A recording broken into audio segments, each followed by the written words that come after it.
Un país al borde del colapso, un plazo de apenas semanas para evitar el caos, y un candidato casi desconocido que se atreve a desafiar a los viejos dueños del poder. En el año 2003, mientras las reservas del Banco Central se desangraban y la gente aún recordaba las cacerolas de diciembre, un hombre, flaco, miope, con acento patagónico, se preparaba para enfrentar a un rival infinitamente más famoso y aparentemente invencible. Pero la historia que vamos a contar no empieza en la Casa Rosada, empieza mucho más lejos, donde el viento corta la cara y el frío te obliga a decidir si te rendís o si aprendes a resistir. Río Gallegos, 1950. En una ciudad de calles de ripio, casas bajas y un horizonte que parece no terminar nunca, nace Néstor Carlos Kirchner. No llega al mundo en una cuna de oro ni en un barrio aristocrático de Buenos Aires, sino en el extremo sur, en la provincia de Santa Cruz, casi al borde del mapa. Su padre, un empleado de correos descendiente de inmigrantes, trabaja largas horas. Su madre cuida la casa, la familia, la rutina silenciosa de una clase media modesta que sabe que nada viene regalado. Desde chico, Néstor destaca por algo que no se ve en los boletines escolares: la terquedad. Es alto para su edad, algo desgarbado, y la miopía lo obliga a usar unos anteojos gruesos que, en cualquier escuela del país, son una invitación al bullying. En el patio, los otros chicos se burlan. Le dicen 4 ojos, lo empujan, se ríen de su forma de correr. Él, en lugar de quebrarse, responde con una mezcla extraña de timidez y desafío. No será el más fuerte físicamente, pero no se va a dejar doblar. La Patagonia de su infancia no es la postal turística de los folletos. Es un territorio duro, con inviernos interminables, viento que levanta piedras y una sensación constante de estar lejos de todo. Pero esa lejanía, que para muchos es condena, para Néstor se convierte en escuela. Allí aprende que la supervivencia se basa en 2 cosas: organización y lealtad. Si una tormenta de nieve te agarra solo en la ruta, podés morir congelado. Si estás con otros, si alguien pasa y se detiene, hay chances. Esa lógica de o nos salvamos juntos o no se salva nadie se le mete en la sangre. En casa se habla de política como quien habla del clima. No son grandes dirigentes ni dirigentes sindicales, pero en la Argentina de mediados del siglo XX, la política es conversación de mesa. Se habla de Perón, de la proscripción, de exilios y regresos, de promesas rotas y esperanzas traicionadas. Néstor escucha. No entiende todo, pero percibe una idea simple y brutal. Hay quienes mandan y hay quienes pagan las consecuencias. Esa desigualdad, que otros aceptan como paisaje, en él va provocando una incomodidad que todavía no sabe nombrar. En la adolescencia, mientras otros sueñan con irse a Buenos Aires a ser artistas, futbolistas o simplemente alguien, él fantasea con el poder, pero no en términos de glamour. Lo intriga el mecanismo. ¿Quién decide cuánto vale el salario? ¿Quién define si llega o no el asfalto a un barrio? ¿Quién decide que una provincia entera, como Santa Cruz, sea apenas un pie de página en el presupuesto nacional? No lo confiesa en voz alta, pero adentro se repite una frase. Algún día voy a estar donde se deciden esas cosas. El primer gran corte en su vida llega con la universidad. Para estudiar Derecho, tiene que irse de la Patagonia. No es solo un cambio de ciudad. Es un salto al centro del huracán político de la época. Se traslada a La Plata, una ciudad universitaria, vibrante, llena de debates, marchas y conspiraciones en bares llenos de humo. La Argentina de fines de los 60 y principios de los 70 es un país en llamas. Dictaduras, movilizaciones, violencia, sueños revolucionarios. Para un joven inquieto es como caer en un laboratorio donde todo parece posible. Y peligroso. En la Facultad de Derecho de la Universidad Nacional de La Plata, Néstor deja de ser el chico de Río Gallegos y empieza a ser algo más. Un militante. Se acerca a la juventud peronista, participa en asambleas, discute hasta la madrugada sobre socialismo, peronismo, liberación nacional. Se forman círculos, agrupaciones, pequeñas tribus políticas que se pelean entre sí por líneas, estrategias, consignas. En esas noches, entre cafés baratos y cuadernos llenos de apuntes, aparece alguien que cambiará su vida para siempre. Cristina Fernández. La escena podría ser de una película. Una asamblea interminable, micrófonos que pasan de mano en mano, y de repente una joven de carácter fuerte, mirada filosa y voz segura que desmonta uno por uno los argumentos de un compañero. Néstor la observa fascinado, no solo por su belleza, sino por algo que reconoce de inmediato. Esa mezcla de inteligencia, ambición y coraje que él también siente dentro. Empiezan a hablar, a discutir, a coincidir, a pelear y reconciliarse. Muy pronto ya no se puede contar la historia de uno sin la del otro. Mientras su relación con Cristina se consolida, afuera todo se oscurece. La violencia política se intensifica, grupos armados, represión, muertos en las calles. En 1976, la Junta Militar toma el poder y empieza una de las etapas más siniestras de la historia argentina. Centros clandestinos, secuestros nocturnos, listas negras. La Plata, rebosante de estudiantes militantes, se convierte en un objetivo central de la dictadura. Muchos compañeros desaparecen. La consigna "algo habrán hecho" se impone como manto de terror y justificación. Para Néstor y Cristina, como para miles de jóvenes de su generación, la prioridad deja de ser ganar un debate y pasa a ser sobrevivir. Las reuniones se vuelven más discretas. Los nombres empiezan a susurrarse. Hay listas de perseguidos. Algunos logran exiliarse. Otros no tienen esa posibilidad. Ellos toman una decisión estratégica y desesperada a la vez. Volver a la Patagonia, allí, en el extremo sur, esperan pasar más desapercibidos, lejos del ojo más feroz de la represión. No es cobardía, es cálculo de largo plazo. Si los matan ahora, la pelea se termina. Si logran resistir, tal vez algún día vuelvan a tener voz. Regresar a Río Gallegos no es un simple regreso a casa. Vuelven con otra cabeza, con más miedo, pero también con más claridad. Ya no son solo dos jóvenes que discuten en pasillos universitarios. Son dos sobrevivientes en formación, conscientes de que pertenecen a una generación marcada a fuego. Mientras muchos sueños se apagan bajo las botas militares, Néstor y Cristina comienzan a pensar otra estrategia. Si la revolución armada se vuelve suicida, quizá el poder se conquiste por la vía más subestimada y paciente de todas, la institucional. Instalados de nuevo en la ciudad natal de Néstor, abren un estudio jurídico. Desde afuera parece una historia normal. Dos abogados jóvenes, atendiendo casos laborales, conflictos cotidianos, juicios pequeños. Pero detrás de cada expediente hay algo más. Allí reciben a trabajadores mal despedidos, a familias que reclaman por derechos básicos, a vecinos que quieren enfrentar a empresas y al propio Estado provincial. El estudio se convierte discretamente en un punto de encuentro, un lugar donde la legalidad se usa como arma para defender a los que usualmente no tienen abogado ni voz. La dictadura todavía manda, pero el país empieza a mostrar fisuras. La crisis económica, el aislamiento internacional, las Malvinas, la derrota, la movilización social. En 1983, la caída del régimen militar abre, por primera vez en años, una puerta. La vuelta de la democracia.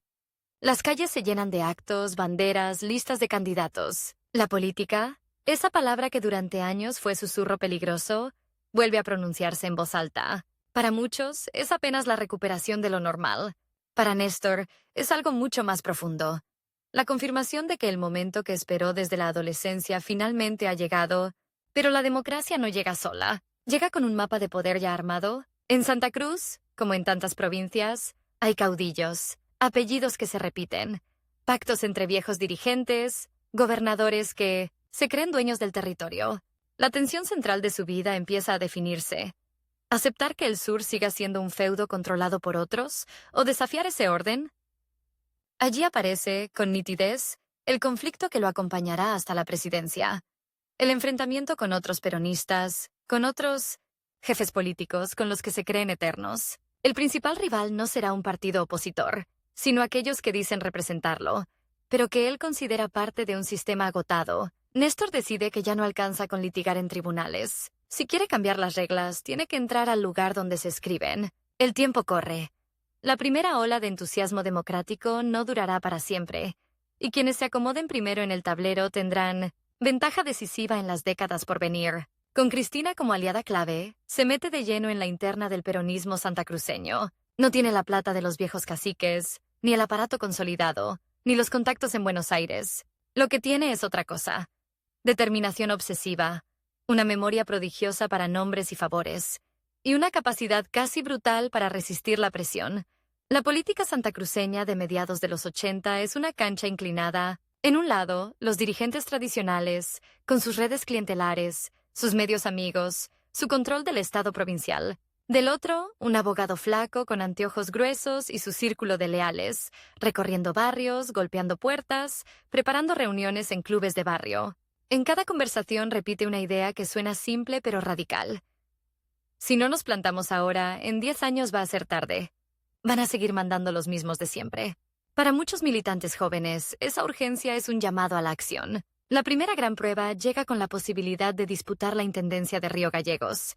Ser intendente de la ciudad no es solo administrar calles y basurales, es controlar el corazón político de la provincia. Ganar Río Gallegos significaría entrar al mapa grande. Perder, en cambio, podría hundirlo para siempre como el abogado que se creyó más de lo que era. Esa elección, más allá del porcentaje de votos, se convierte en una carrera contrarreloj.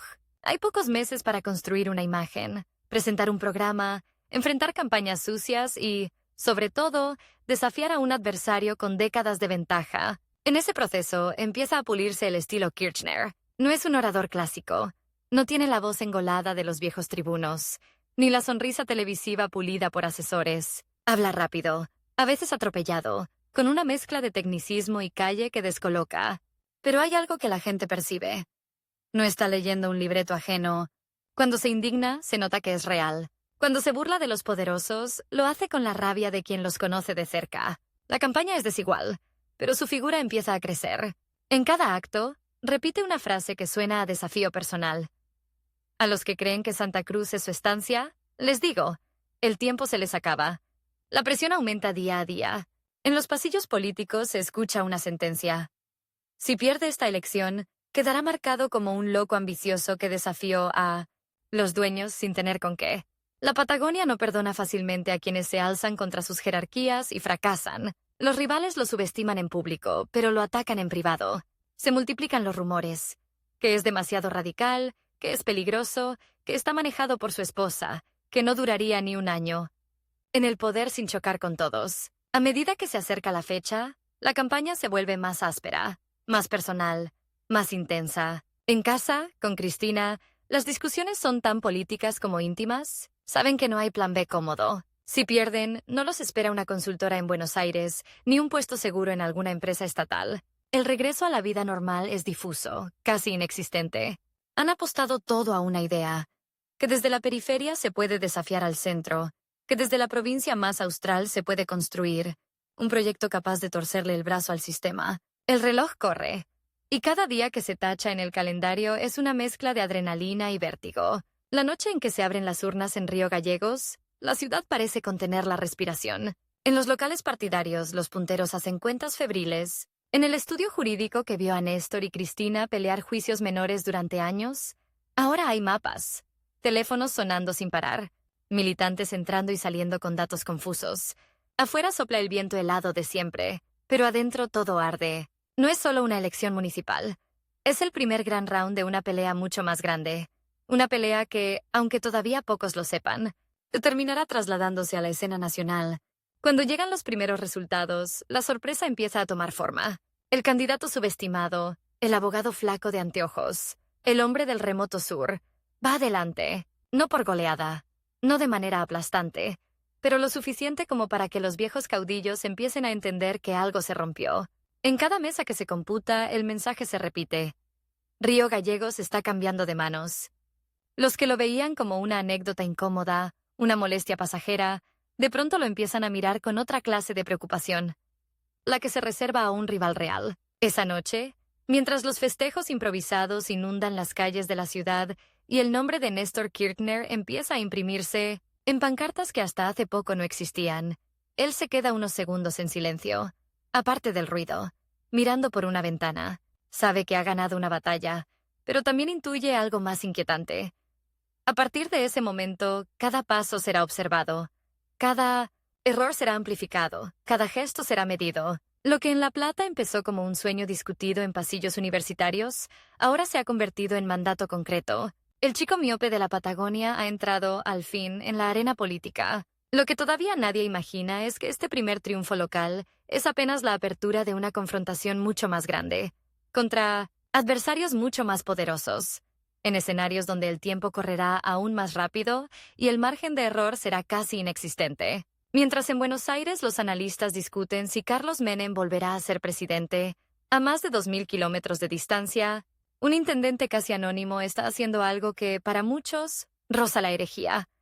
Está usando el modelo dominante, el sistema que todos dan por inevitable para construir en silencio la máquina que, pocos años después, se atreverá a desafiar al propio Menem en el terreno donde él se cree invencible, el de las urnas. Nadie lo ve todavía. Nadie, salvo sus enemigos más cercanos, que empiezan a notar que el flaco de los anteojos no vino a ocupar un cargo. Vino a quedarse. Como intendente de Río Gallegos, Néstor Kirchner descubre algo fundamental. El poder no está solo en los discursos ni en las fotos. Está en el presupuesto, en quién asfalta una calle y quién decide qué barrio se inunda y cuál no. Recorre la ciudad como si fuera un mapa de guerra. Basurales, plazas abandonadas, barrios olvidados por décadas. Toma nota de todo, acumula datos, nombres, necesidades. Mientras otros usan el municipio como plataforma para salir cuanto antes a la provincia o a Buenos Aires, él entiende que Río Gallegos es su laboratorio. Si logra mostrar que se puede gobernar distinto en el último rincón del país, tal vez algún día pueda hacerlo en escalas más grandes. Pero el laboratorio está rodeado de enemigos. Los viejos caciques provinciales lo miran con recelo. Ese joven intendente no sigue las reglas no escritas. No pide permiso a los dueños antes de tomar decisiones. No se arrodilla ante los teléfonos que suenan desde despachos importantes. En las sobremesas de la política santacruceña empieza a circular una frase en tono de chiste, que en realidad es advertencia. Cuidado, con Kirchner parece que le agarró el gusto a mandar. Y tienen razón. A medida que avanza su gestión municipal, su ambición se expande. Río Gallegos ya no alcanza. La próxima meta se dibuja sola en el horizonte. La gobernación de Santa Cruz. El salto no es obvio. En 1991, la Argentina está encantada, o hipnotizada, con un modelo. El del presidente Carlos Menem.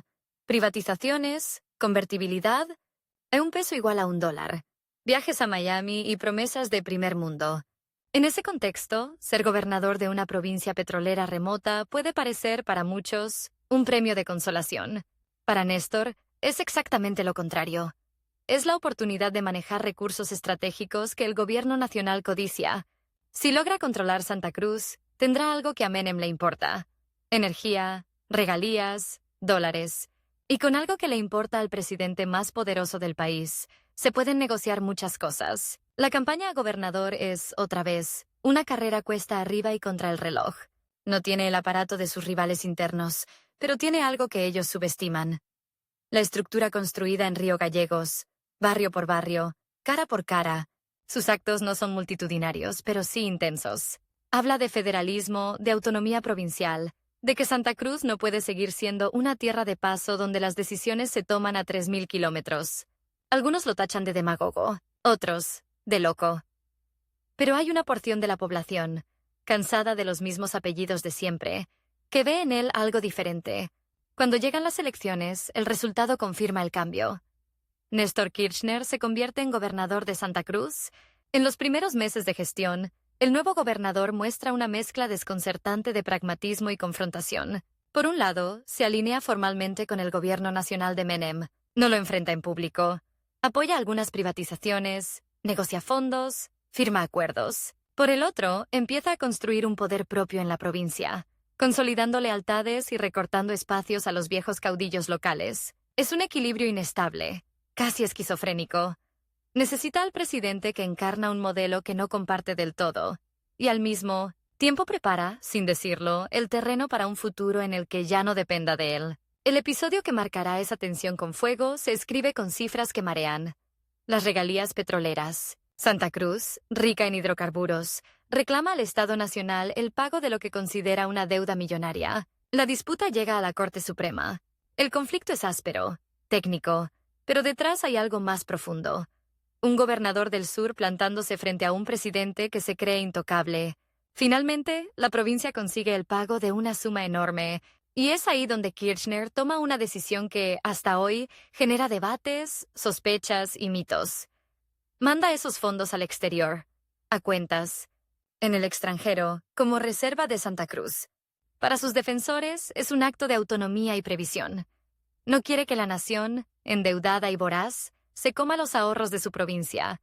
Para sus críticos, es el primer gran signo de oscuridad.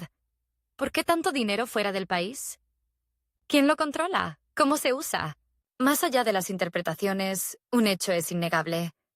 Desde ese momento, Néstor Kirchner se convierte en uno de los gobernadores, con más poder financiero propio. Mientras otras provincias tiemblan con cada recorte, él tiene un colchón que le permite resistir y negociar. La Patagonia otra vez le da una ventaja que nadie vio venir. Los años 90 avanzan y el modelo menemista empieza a mostrar su cara más brutal. Detrás de la estabilidad del 1 a 1, se acumulan desempleo, pobreza estructural, privatizaciones mal hechas, corrupción.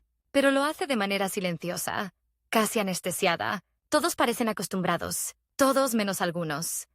En Santa Cruz, el gobernador Kirchner empieza a pronunciar discursos donde, aunque no lo nombra, se distancia del rumbo nacional.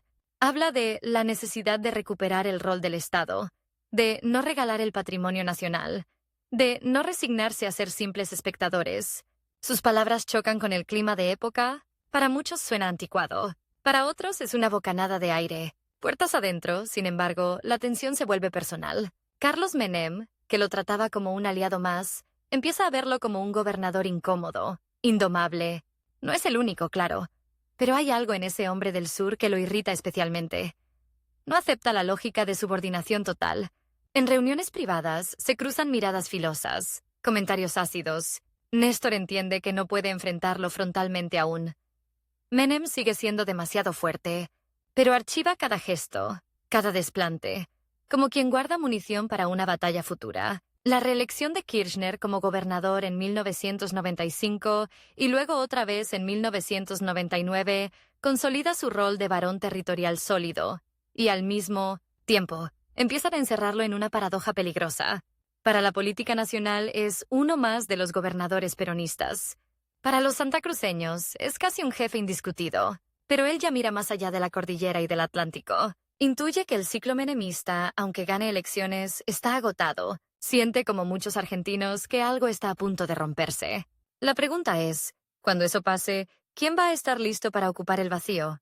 La respuesta comienza a tomar forma a fines de 2001, cuando la Argentina estalla, cacerolas, bancas vacías en el Congreso, 5 presidentes en una semana, el corralito, el que se vayan todos.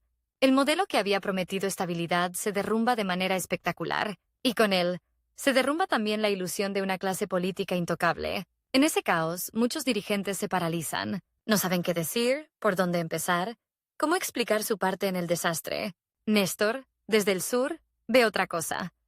Ve una oportunidad histórica para proponer un camino distinto, siempre y cuando se anime a jugar en la Liga Nacional.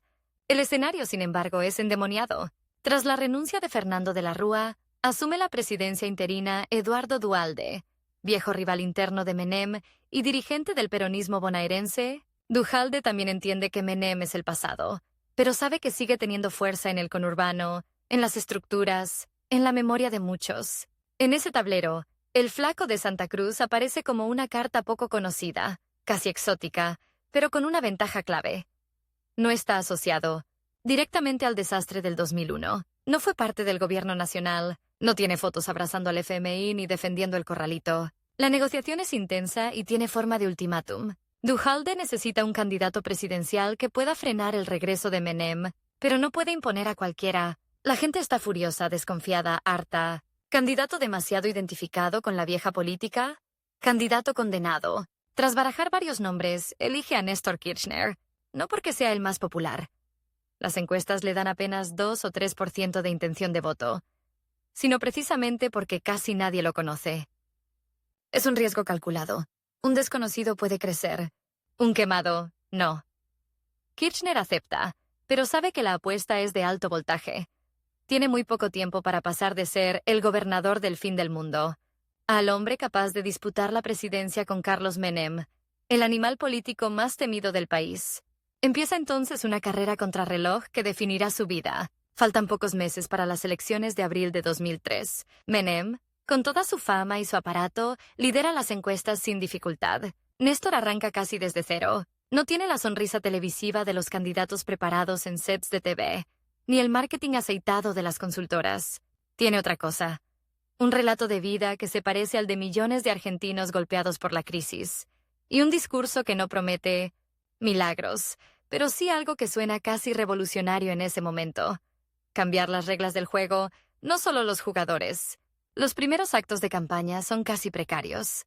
Pocas banderas, escenarios humildes, transmisiones por canales que todavía se preguntan cómo se pronuncia Kirchner. Sus asesores le insisten en que modere el tono, que no asuste al establishment, que cuide las formas. Él escucha, hasta cierto punto, cuando sube al escenario y habla de la Corte Suprema adicta, de los empresarios que vaciaron el país, de los políticos que firmaron contratos ruinosos, rompe el libreto. En un país que viene de la obediencia ciega al mercado, que alguien diga esas cosas por cadena nacional suena disruptivo y peligroso. Mientras tanto, en la otra esquina del ring, Menem juega la carta de siempre. La del hombre fuerte que ya gobernó y sabe cómo hacerlo. Repite que con él se vivía mejor, que el problema no fue su modelo, sino los que lo vinieron a arruinar después. Apuesta a la nostalgia y al miedo. Si no vuelvo yo, el país se va al abismo. En muchas provincias, su discurso todavía tiene eco. Tiene gobernadores, intendentes, medios, empresarios que lo apoyan, tiene tiempo de pantalla. Tiene sobre todo el peso de su nombre. Para millones de argentinos, Kirchner es todavía un desconocido. El contraste es brutal. La campaña se convierte en un duelo asimétrico, una especie de David contra Goliat, pero con un detalle que la vuelve aún más dramática. No hay segunda oportunidad. El calendario es implacable. Cada día que pasa sin que Néstor suba en las encuestas acerca el escenario de un Menem victorioso y el regreso completo del viejo orden. Duhalde, que al principio parecía firme en su apoyo, empieza a dudar. Sectores del peronismo presionan para cambiar de caballo a mitad del río, para buscar a alguien con más votos. Néstor lo sabe. Si no muestra crecimiento rápido, puede ser abandonado por quienes lo impulsaron, quedando expuesto y derrotado antes de llegar a la línea de largada real. Pero algo inesperado empieza a suceder. En las plazas, en los actos, en los barrios, los discursos de Kirchner encuentran eco donde nadie lo esperaba. Entre los que salieron a cacerolear, los desocupados, los pequeños empresarios arruinados por la convertibilidad, los jóvenes que vieron a sus padres perderlo todo. Su frase, "No dejaré mis convicciones en la puerta de la Casa Rosada", se convierte en consigna. No promete orden a cualquier precio. Promete reconstrucción con memoria. No se presenta como salvador, sino como parte de una generación que sufrió la dictadura, los 90 y la crisis, y que ahora quiere gobernar. Cada punto que sube en las encuestas es una pequeña victoria contra el reloj. La tensión se palpa en los búnkers de campaña. Las noches se alargan, los debates se intensifican. Cristina Fernández, ya una figura política propia, no solo acompaña, sino que discute estrategia, corrige discursos, sugiere gestos. Saben que el rival no es solo Menem, sino también la desesperanza general. De nada sirve ganar una interna si la gente siente que todos son iguales. Necesitan construir una diferencia visible, creíble, en tiempo récord. La recta final de la campaña es casi una película de suspenso. Menem llega primero en las encuestas, pero su techo parece bajo. Mucha gente lo recuerda y no necesariamente para bien. Kirchner sigue segundo o tercero, pero creciendo. El sistema electoral indica que, si nadie supera el 45% de los votos, o el 40% con 10 puntos de ventaja, habrá segunda vuelta. Y allí, calculan en el entorno de Duhalde, Menem podría ser derrotado si se juntan las voluntades de todos los que no lo quieren de regreso. La estrategia, entonces, es clara. Empujar a Kirchner a un balotaje que Menem no pueda resistir. La noche del 27 de abril de 2003 llega con el país en vilo. No es una elección más. Es el momento de decidir si se vuelve al pasado o se arriesga a algo nuevo. En las escuelas, en los cuartos oscuros, el apellido Kirchner sigue sonando extraño para algunos. Pero esa extrañeza se mezcla con curiosidad, y en muchos casos, con la decisión de darle una oportunidad a alguien que, al menos, no los defraudó antes. Los resultados empiezan a llegar. Menem queda primero. Sí, pero con un porcentaje mucho menor al que esperaba. Kirchner, el desconocido del sur, se instala en el segundo lugar, asegurando el balotaje, y es ahí donde se produce el giro que nadie vio venir. El twist que revela hasta qué punto ha cambiado la relación de fuerzas. Frente a la perspectiva real de una segunda vuelta que puede perder estrepitosamente, Menem decide algo que hiere de muerte su imagen de invencible. Se baja. Renuncia a competir en el balotaje. Prefiere ser recordado como el que ganó en primera vuelta con pocos votos, antes que quedar registrado como el derrotado por un desconocido. La Plaza de Mayo no estalla en festejos masivos aún, Pero en la política todos entienden el mensaje. El hombre que dominó la escena durante una década entera no se anima a enfrentar al gobernador patagónico en igualdad de condiciones. En cuestión de horas, la historia argentina cambia de rumbo. Néstor Kirchner, el chico miope de Río Gallegos, el intendente subestimado, el gobernador que guardó los ahorros de su provincia en Minsk-Manste, cuentas lejanas, el candidato con 2% en las encuestas iniciales, se convierte en presidente electo de la nación, no por un aluvión de votos propios, sino por una combinación extraña de voluntad popular de cambio y renuncia del adversario que se creía eterno. Es una victoria marcada por la fragilidad. Asumirá con apenas el 22% de los votos, y, al mismo tiempo, por una potencia simbólica enorme. Por primera vez, el centro del país debe mirar hacia el sur para entender quién manda. Mientras se prepara para asumir el 25 de mayo de 2003, con las reservas del Banco Central aún bajas, con el FMI vigilando, con la pobreza trepada a niveles obscenos, Néstor Kirchner sabe que el tiempo sigue jugando en su contra. Tiene que demostrar en meses lo que otros no lograron en años. Que se puede gobernar distinto sin que el país se hunda. Que se puede enfrentar a los poderes fácticos sin que todo explote. Que se puede reconstruir la autoridad del Estado sin volver a los métodos de la represión. El rival ya no es solo Menem, aunque su sombra siga presente. El rival, ahora, es un sistema entero que espera verlo fracasar. Y él, como aquel chico de la Patagonia que aprendió a caminar contra el viento helado, se prepara para entrar a la Casa Rosada con la misma idea fija que lo acompañó desde siempre. No vino a ocupar un lugar, vino a cambiar las reglas. Un presidente que asume con apenas el 22% de los votos, en un país con más de la mitad de su población en la pobreza, debería ser, por lógica, un rehén del sistema, sin mayoría en el Congreso, sin partido ordenado detrás, sin medios amigos. Lo razonable sería que se sentara, sonriera para las fotos y obedeciera. Pero el 25 de mayo de 2003, cuando Néstor Kirchner cruza la Plaza de Mayo hacia la Casa Rosada bajo un cielo plomizo y un país exhausto, toma una decisión íntima, casi suicida. Si tiene poco poder, lo va a usar al máximo desde el primer día. Si dura poco, que al menos el golpe se sienta. En la Asunción, la puesta en escena parece protocolar, pero hay detalles que cortan el aire. No hay euforia desbordada. Hay expectación contenida, murmullos, una mezcla de esperanza y miedo. Kirchner escucha los himnos, los discursos formales, pero su cabeza está en otra parte. En los informes que le dijeron que el desempleo ronda el 20%, que la economía cayó casi un 11% en 2002, que el país vive en default, que el FMI observa cada movimiento como un carcelero aburrido, sabe que el margen de error es mínimo. Si no muestra resultados en meses, no años, el sistema político y económico que lo vio llegar como el menos peligroso, se lo va a comer vivo, y con él, cualquier intento de cambio. En su discurso inaugural, el contraste se vuelve nítido. No habla como el presidente débil que todos imaginan. Habla de derechos humanos, de memoria, de la seria crisis de representación, de que no viene a dejar sus convicciones en la puerta de la Casa Rosada. Lo escucha un país atravesado por cicatrices frescas, muertos del 2001, ahorristas estafados, fábricas cerradas, jóvenes que se fueron a España o Italia con pasaje de ida. En los despachos alfombrados, algunos empresarios y dirigentes políticos se miran con incomodidad. Este hombre que debería agradecer estar ahí está anunciando que no viene a administrar ruinas, sino a reescribir las reglas. Y el reloj ya empezó a correr. Los primeros días de gobierno son un vértigo silencioso. El edificio de la Rosada, con sus pasillos laberínticos y cuadros solemnes, se llena de caras que nadie conoce en Buenos Aires. Funcionarios, santacruceños, militantes de los 70 que sobrevivieron a la dictadura, técnicos jóvenes que nunca imaginaron estar tan cerca del centro del poder. Kirchner se mueve con esa mezcla rara de timidez física y agresividad política, camina encorvado, mirando el piso, pero sus órdenes son precisas. Revisar la composición de la Corte Suprema, auditar organismos, renegociar contratos de servicios públicos dolarizados en un país que ya no tiene uno a uno. El gesto que va a definir su tono aparece muy pronto y queda grabado en televisión como un acto fundacional.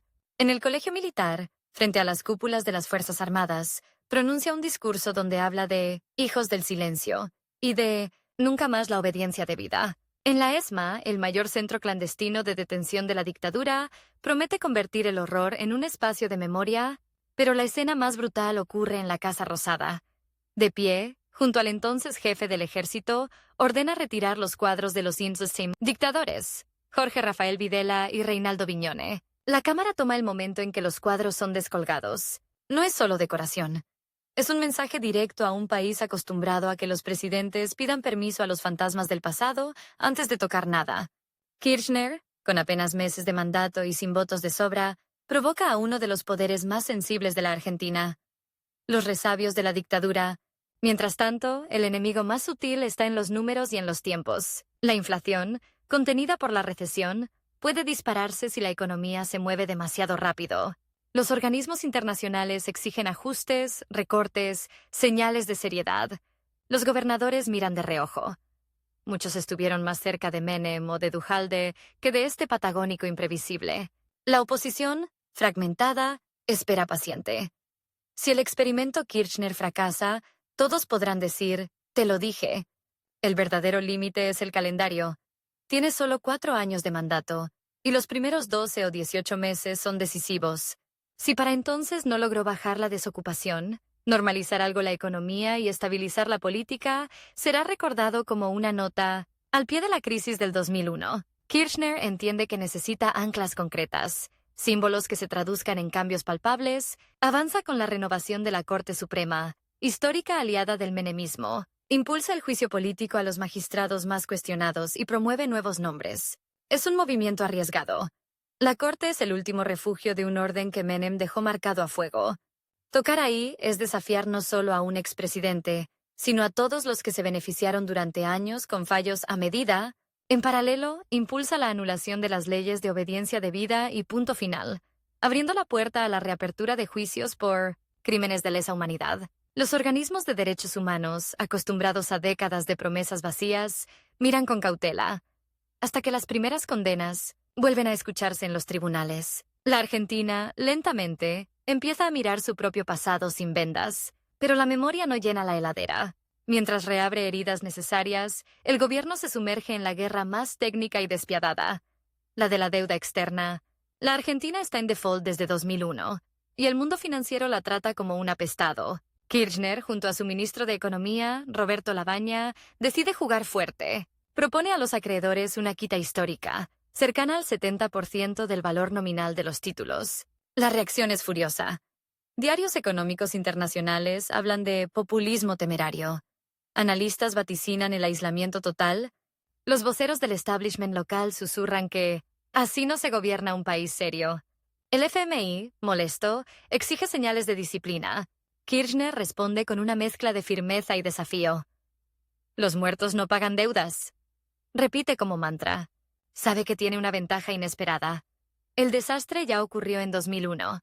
El miedo al abismo ya fue vivido. Ahora, o se reconstruye con reglas nuevas o se vuelve a la misma trampa. La negociación se convierte en un pulso de nervios entre Buenos Aires, Washington y los grandes centros financieros. Las fechas límites se acumulan. Los comunicados del FMI se vuelven cada vez más duros. En la Casa Rosada, las jornadas se estiran hasta la madrugada. Cada cifra, cada porcentaje, cada palabra puede volverse un titular devastador o una victoria inesperada. Mientras tanto, la economía real empieza a dar signos de vida. Fábricas que reabren, cooperativas que se hacen cargo de empresas quebradas, consumo que repunta desde el subsuelo. El modelo que emerge, tipo de cambio competitivo, superávit fiscal y comercial, renegociación dura de la deuda, no es una teoría de manual, sino un Frankenstein armado con las experiencias propias y ajenas. El margen de tiempo sigue siendo cruel.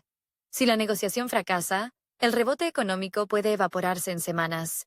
En ese contexto, la vieja sombra de Carlos Menem y la influencia de Eduardo Duhalde no desaparecen.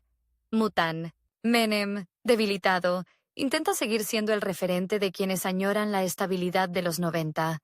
Duhalde, en cambio, es la amenaza inmediata. Fue quien lo puso ahí, quien lo eligió como candidato cuando nadie le daba chances.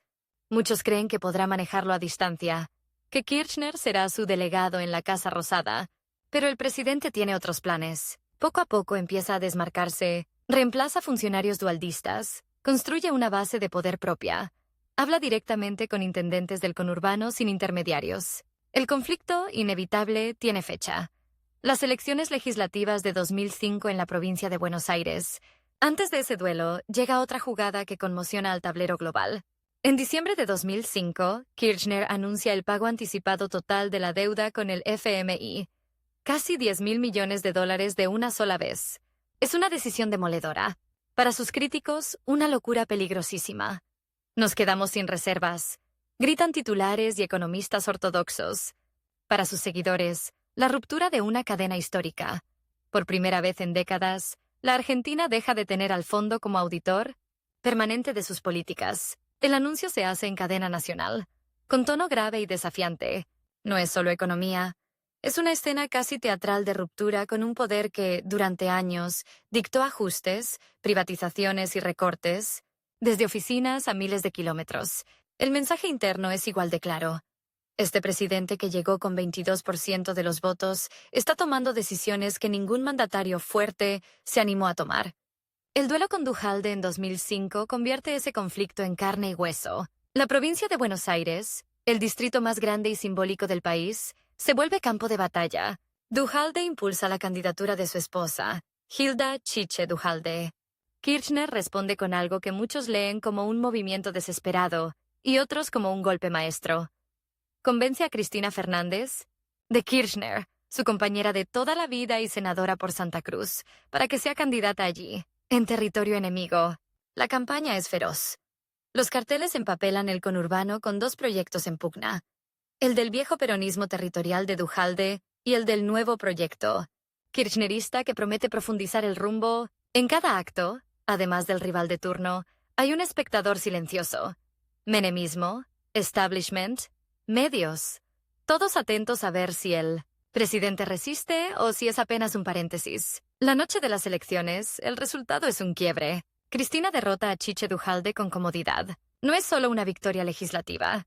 Es la caída del mito de que Kirchner debía obediencia eterna a quien lo ayudó a llegar. Duhalde, herido, se retira lentamente del centro de la escena. El equilibrio interno del peronismo cambia. El patagónico que llegó como presidente prestado se convierte en jefe político del movimiento más poderoso del país. El tiempo, que al principio lo apuraba, ahora parece abrirse un poco. Con la economía creciendo a tasas chinas, con la desocupación bajando y con una base de poder consolidada, podría pensar en un segundo mandato arrasador. Pero la lógica de Kirchner nunca fue la de la comodidad. A medida que su gobierno avanza, la tensión con otros poderes fácticos se intensifica.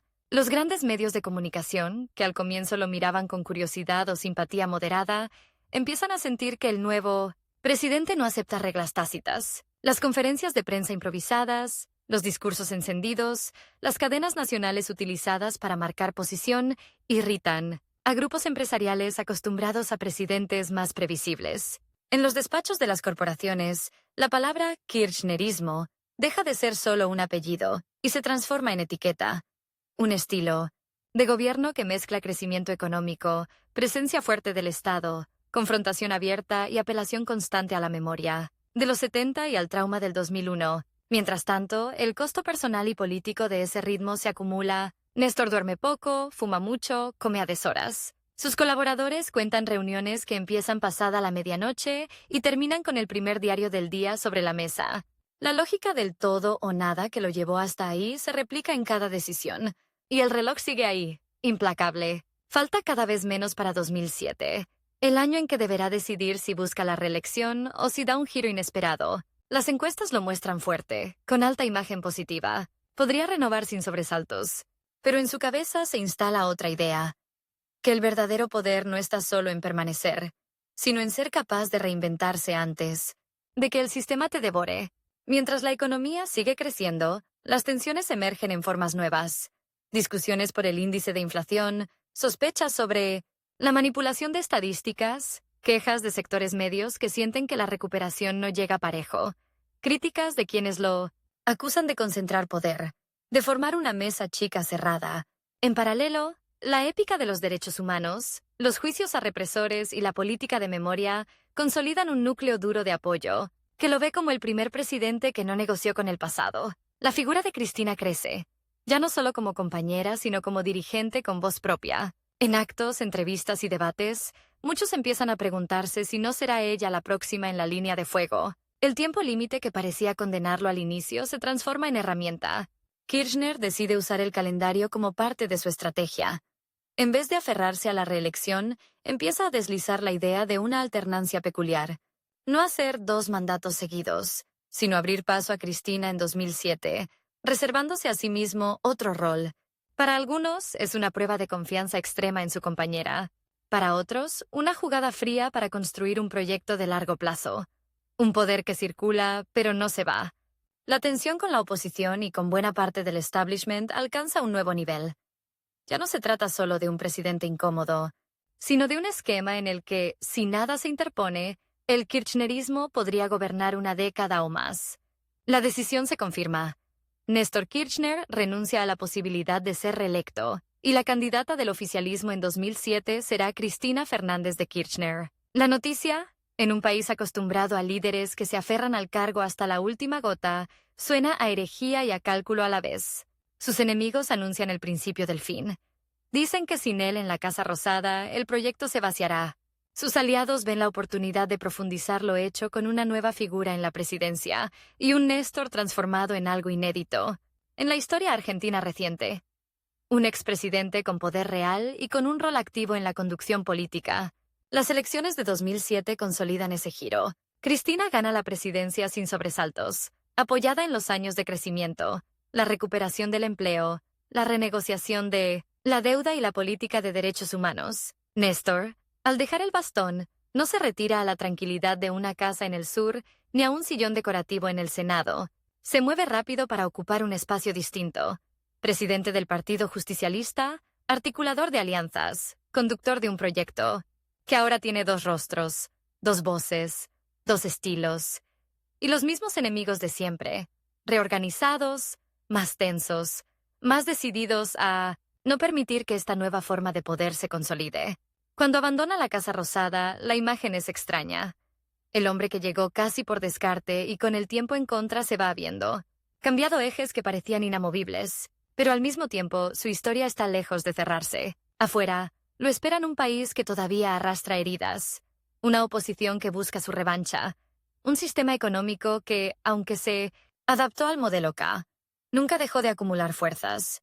Y, sobre todo, una nueva carrera contra el reloj, la de demostrar que se puede seguir manejando los hilos del poder sin la banda presidencial, en un territorio inexplorado donde el riesgo de caer y arrastrar con él todo lo construido es tan grande como la ambición que lo llevó allí. El primer día que Néstor Kirchner camina a la Casa Rosada como expresidente, comete una herejía silenciosa. En vez de irse a descansar al sur, se sienta frente a un teléfono y empieza a llamar a gobernadores, intendentes, dirigentes. La mayoría cree que ya pasó su momento, que su poder quedará reducido a una foto en los salones y a una placa de bronce. Pero él, flaco, inquieto, con ese andar encorvado que es casi una provocación a la solemnidad, piensa lo opuesto. Ahora que no tiene la banda, va a probar si de verdad puede gobernar sin el sillón. Si no lo logra rápido, antes de las próximas elecciones, antes de que la economía cambie de viento, antes de que su cuerpo le pase factura. Todo lo construido puede desmoronarse y el kirchnerismo será recordado como un accidente de la crisis, no como un proyecto. Cristina asume en 2007 con los libros de historia abiertos y las cámaras enfocadas en ella, pero en los pasillos todos saben que el verdadero experimento está en otra parte.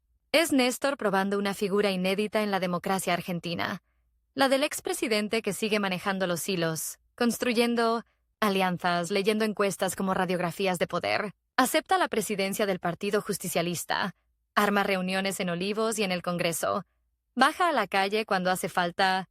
De día, Cristina encarna el gobierno institucional.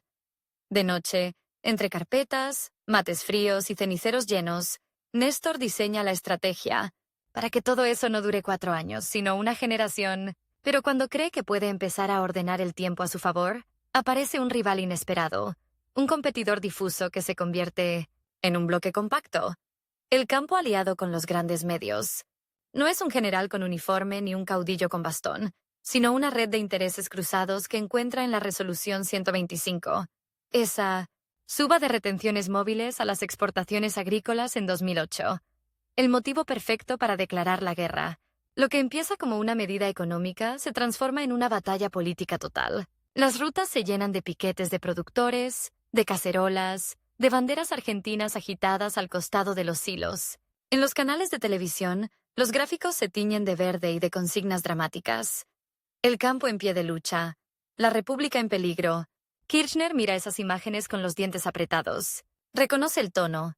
Es el mismo dramatismo con el que se justificaron privatizaciones, ajustes, obediencias debidas.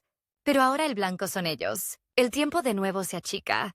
Si pierden esta pulseada, si el conflicto con el campo los arrincona y se convierten en el gobierno que se peleó con los chacareros, el proyecto puede quedar herido de muerte antes de 2009. Las asambleas rurales marcan plazos. El lockout agrario se extiende. Los cortes de ruta empiezan a desabastecer ciudades. Las tapas de los diarios se alinean casi en bloque. Editorial tras editorial pide sensatez, que en el código del establishment significa retroceder. El enfrentamiento se vuelve personal. El competidor ya no es un actor abstracto. Son nombres, rostros, voceros que se repiten frente a cámara, dirigentes que se erigen en representantes del interior productivo. Del otro lado, Kirchner encara el conflicto casi como si fuera una pelea de barrio. Recorre actos, grita, agita, acusa a las patronales rurales de querer volver a la Argentina excluyente de siempre. La sociedad queda partida en una línea brutal. Camionetas 4x4 con banderas celestes y blancas en las rutas. Barrios populares que recuerdan los 90 y desconfían de los que se quejan cuando se les toca una parte de la renta. El momento de mayor tensión llega en el Congreso. El gobierno decide enviar la resolución 125 al Parlamento. Es una apuesta extrema. Si la ganan, consolidan autoridad. Si la pierden, el golpe será demoledor. La noche de la votación en el Senado es una de esas madrugadas en las que el país parece respirar en cámara lenta. Afuera, la plaza se divide en dos mitades. De un lado, organizaciones sociales, militantes, banderas con el rostro de Néstor y de Distancia, Cristina. Del otro, productores, políticos opositores, ciudadanos que ven en esa votación un plebiscito sobre el gobierno. Adentro, los senadores hablan hasta el cansancio. Las cámaras de televisión no parpadean. Cuando el vicepresidente Julio Cobos, radical elegido como gesto de apertura, se prepara para desempatar, el tiempo se quiebra. La Constitución le da la llave de la noche. El oficialismo espera un voto a favor, al menos la lealtad básica a quien lo llevó a ese lugar. Pero Cobos pronuncia dos palabras que van a marcarlo para siempre. Mi voto es no positivo. No es solo un tecnicismo. Es una puñalada política transmitida en vivo. Néstor lo mira por televisión. Tenso, inmóvil, con la mandíbula contraída. Un hombre que sobrevivió a la dictadura, al caos del 2001, a la debilidad de origen, es derrotado por su propio vicepresidente. El competidor ganó la primera gran batalla y lo hizo usando las reglas del sistema, sin tanques ni decretos, con una frase prolija y devastadora. Desde ese instante, la guerra se extiende a otro terreno, el de la palabra, el relato, la capacidad de explicar qué está en juego. El Grupo Clarín, que durante años fue aliado imprescindible de todos los gobiernos que quisieron sobrevivir en paz, se convierte en un actor central del conflicto. Ya no son solo notas críticas, son campañas sostenidas, coberturas que amplifican cada error, cada gesto destemplado, cada frase de Kirchner dicha al calor de un acto. El expresidente entiende que ya no lucha solo contra el campo o contra un vicepresidente díscolo. Su competidor es un entramado mediático, político que pretende marcar la agenda, seleccionar quién habla, quién existe y quién no. La respuesta es tan audaz como peligrosa. Impulsar una nueva ley de medios que reemplace la normativa heredada de la dictadura. La Ley de Servicios de Comunicación Audiovisual aparece en 2009 como una pieza técnica y, al mismo tiempo, como un misil político. Limita la concentración de licencias, obliga a desinvertir, crea espacios para medios comunitarios. Para los defensores del proyecto es democratizar la palabra. Para sus detractores, un intento de callar voces críticas. La discusión se vuelve furiosa. En estudios de televisión, panelistas repiten que se viene la chavización del país. En plazas y foros, organizaciones sociales, radios pequeñas, colectivos de cultura celebran la posibilidad de tener un espacio. En medio de esa batalla, el tiempo vuelve a acelerarse. Se acercan las elecciones legislativas de 2009. El competidor, herido por los avances del gobierno pero fortalecido por el conflicto con el campo, ve allí su oportunidad de revancha. En la provincia de Buenos Aires, Néstor decide encabezar la lista de diputados, enfrentando a Francisco de Narváez, Empresario mediático, con fuerte apoyo televisivo, sonrisa segura y eslogan simple. Yo tengo un plan. La elección se convierte en un duelo directo. Un expresidente, que todavía arrastra el aura de haber reconstruido el país, contra un candidato que encarna la promesa de ordenar el desorden K en nombre de la gente común. La campaña es feroz.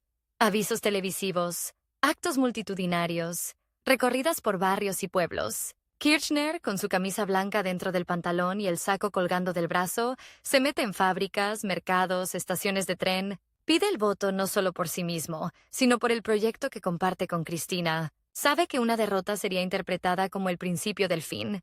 La noche de la elección, los números son implacables. En la provincia de Buenos Aires, de Narváez gana. En el país, el oficialismo retrocede. En los estudios de televisión, los analistas se apuran en la lectura. El ciclo kirchnerista entra en declive. El país le pone un límite a Néstor. El competidor acaba de asestarle otro golpe, y el reloj electoral no se detiene. El próximo destino es 2011. Sería fácil retirarse en ese momento, replegarse al sur, dejar que el desgaste caiga sobre Cristina y negociar una salida honrosa. Pero la lógica de Kirchner nunca fue la de la retirada ordenada. En los meses siguientes intensifica su actividad. Como diputado, asiste a sesiones, arma bloques, presiona para que la ley de medios se apruebe pese a la derrota. Cuando el Congreso finalmente la sanciona, en octubre de 2009, el festejo es una mezcla de alivio y desafío. El competidor, sin embargo, no se rinde. Las medidas cautelares, los fallos judiciales, las interpretaciones a medida frenan la aplicación plena de la ley durante años. Es otra forma de pelea, la del Poder Judicial como campo de batalla, en la que Kirchner participa ya no desde el Ejecutivo, sino desde la trastienda, empujando, presionando, negociando. Mientras tanto, su cuerpo empieza a mandar señales que él prefiere ignorar. En septiembre de 2010 sufre una complicación cardíaca. Lo operan de urgencia. Las imágenes de Néstor en una camilla, flaco, con la bata de hospital, recorren los noticieros. Es un contraste brutal con el hombre que hace pocos años tiraba cuadros de dictadores y discutía cara a cara con el FMI. Los médicos le indican reposo, calma, que afloje el ritmo. Él asiente. Pero al poco tiempo ya está otra vez en reuniones, en viajes, en actos. Acepta la Secretaría General de la UNASUR, un cargo regional que le permite proyectar su influencia más allá de las fronteras argentinas. Se reúne con Hugo Chávez, con Luis Ignacio Lula da Silva, con Evo Morales, con Rafael Correa. Ayuda a mediar en conflictos. Impulsa la idea de un bloque sudamericano con voz propia. El reloj, que ya no marca solo fechas de elecciones, también lleva un conteo invisible sobre sus arterias. En paralelo, la política interna vuelve a tensarse. La muerte del expresidente Raúl Alfonsín en 2009 y los velorios masivos muestran que la sociedad todavía necesita símbolos, figuras que encarnen etapas. Néstor lo ve y entiende que, guste o no, él mismo ya se volvió uno de esos símbolos, aún estando vivo. Es el rostro del modelo, de la confrontación, de los juicios a los militares, del choque con el campo y con los medios. Lo aman con fervor o lo detestan con intensidad. Casi nadie se mantiene indiferente. Cada año de permanencia en escena es una batalla contra ese competidor múltiple que quiere encerrarlo en una caricatura. Autoritario, ambicioso, sediento de poder. En 2010, las encuestas empiezan a mostrar un dato inquietante. Pese a las derrotas parciales, el kirchnerismo no se derrumba. Al contrario, se recompone. Las políticas sociales, la asignación universal por hijo, la continuidad del crecimiento, el empleo, empiezan a calar hondo en sectores populares y en una nueva generación de jóvenes que se politiza. Muchos de ellos no vivieron la dictadura. Eran niños en el 2001, pero encuentran en esa épica de confrontación algo con lo que identificarse. Las marchas se llenan de remeras con rostros, de bombos, de consignas que mezclan nombres y sueños. Esos jóvenes, movilizados, son la peor noticia para su competidor. Significan que el proyecto no depende solo de un líder, sino de una base que empezó a creer en otra forma de hacer política. Y sin embargo, justo cuando el proyecto parece recuperar aire, el cuerpo de Néstor vuelve a fallar. El 26 de octubre de 2010, en el Calafate, tiene un malestar fuerte. Lo atienden en una clínica local. Los médicos recomiendan traslado, estudios, invocan protocolos. El amanecer del 27 de octubre llega con una noticia que atraviesa radios, teléfonos, redes, bocas secas. Néstor Kirchner murió, 60 años. Infarto, en minutos, las pantallas se llenan de imágenes de gente en shock, de cronistas que se pisan en la puerta de la Casa Rosada, de políticos que interrumpen discursos. El competidor, por un segundo, se queda en silencio. Nadie había escrito ese final en el guión. La reacción popular desmiente la idea de un líder aislado. Miles de personas se vuelcan espontáneamente a la Plaza de Mayo, a las sedes del Partido Justicialista, a las universidades. Jóvenes que tenían fotos suyas en sus cuartos. Viejos militantes que creían que ya lo habían visto todo. Trabajadores que recuperaron empleos durante su gobierno, madres y abuelas de Plaza de Mayo que vieron cómo impulsó los juicios a sus torturadores. Todos convergen en una misma dirección. Las filas para despedirlo en la Casa Rosada se extienden por cuadras y cuadras bajo la lluvia fina y el frío húmedo de Buenos Aires. Hay chicos que hacen cola durante horas con una bandera mojada en la mano, madres con bebés a upa, señores de traje que lloran sin ocultarse. El velatorio tiene escenas que rozan lo irreal. La presidenta, Cristina, de luto negro y mirada perdida, se sostiene en los abrazos de quienes pasan frente al féretro cubierto con la bandera argentina. Lula se inclina y lo besa en la frente. Pepe Mujica, desbordado, lo llora como a un compañero de trinchera. Hugo Chávez envía mensajes quebrados. Afuera, la multitud canta. Néstor no se murió. Néstor vive en el pueblo. No es solo un eslogan. Es la síntesis de una sensación física, casi terrosa. El hombre que muchos habían odiado con pasión. El que había acumulado enemigos a cada paso, despierta una ola de afecto que sorprende, incluso a quienes lo defendieron siempre. El competidor no desaparece con su muerte. Muta, los medios, las corporaciones, la oposición política reacomodan sus piezas. Algunos intentan un giro solemne. Otros no pueden evitar el comentario ácido, la lectura calculada. Sin Néstor, Cristina quedará sola, debilitada. Es una nueva carrera contra el tiempo. ¿Cuánto durará el efecto emotivo? ¿Cuándo se volverá rutina otra vez? ¿Cuánto puede sostener una presidenta golpeada en lo íntimo un proyecto que depende de su templanza? En esas preguntas subyace la verdadera batalla final de Néstor. Su legado contra la maquinaria que quiere reducirlo a un capítulo, a un par de fotos, a una anécdota de la poscrisis. En los años que siguen, las respuestas empiezan a tomar forma. El kirchnerismo, lejos de retraerse, se reconfigura. Aparecen agrupaciones juveniles que llevan su nombre, centros culturales que exhiben murales con su perfil flaco, plazas rebautizadas, escuelas, calles. Pero la verdadera herencia no está en los carteles, sino en ciertos ejes que ya nadie puede borrar sin pagar un costo enorme. Los juicios a los represores continúan y se naturalizan. La idea de que la deuda externa puede discutirse y no acatarse mansamente se instala como parte del debate. La noción de que los medios no son árbitros neutrales, sino actores con intereses, se vuelve sentido común para millones. Incluso quienes detestan al kirchnerismo se ven obligados a moverse en un tablero que él ayudó a rediseñar. La figura de Néstor Kirchner, esa mezcla incómoda de cálculo y pasión, de timidez corporal y ferocidad política, queda atrapada en una disputa permanente. Para algunos, es el responsable de haber fracturado al país, de haber puesto en marcha una lógica de confrontación de la que ya no se puede salir. Para otros, es el que devolvió dignidad tras la humillación del 2001, el que se animó a decirle que no al FMI, a tocar intereses intocables, a asumir que gobernar en serio implica elegir enemigos. Esa tensión, esa imposibilidad de una lectura unánime, es parte de su legado más profundo. No deja un bronce liso, deja una huella rugosa que obliga a discutir. Cuando se mira hacia atrás, desde la distancia fría de los años, la secuencia parece increíble. Un abogado flaco de Río Gallegos que sobrevive a la dictadura guardando listas de desaparecidos en un placard. Un gobernador patagónico casi desconocido que llega a la presidencia con el 22% de los votos. Un presidente que patea el tablero económico y simbólico de la posconvertibilidad. Un expresidente que, sin bastón ni banda, se enfrenta al campo, a los medios, a la oposición y a su propio corazón contraído. Lo que lo empuja en cada etapa es una sensación permanente de urgencia, de tiempo escaso, de reloj ajeno que marcará el final si él no se adelanta. En esa carrera contra el tiempo y contra sus competidores, Néstor Kirchner no deja un manual ni una fórmula, sino una experiencia extrema, la de un dirigente que, sabiendo que podía durar poco, eligió gastar su capital político como si se fuera a acabar mañana. Y de algún modo se acabó. El hombre murió a los 60. El conflicto que encarnó, El modelo que impulsó, los amores y odios que despertó siguen, tercos, respirando en cada discusión sobre ¿qué país quiere ser la Argentina cuando, una vez más, se mira al espejo y se pregunta si prefiere la comodidad del orden conocido o el vértigo de cambiar las reglas mientras el reloj marca, implacable, los segundos que quedan?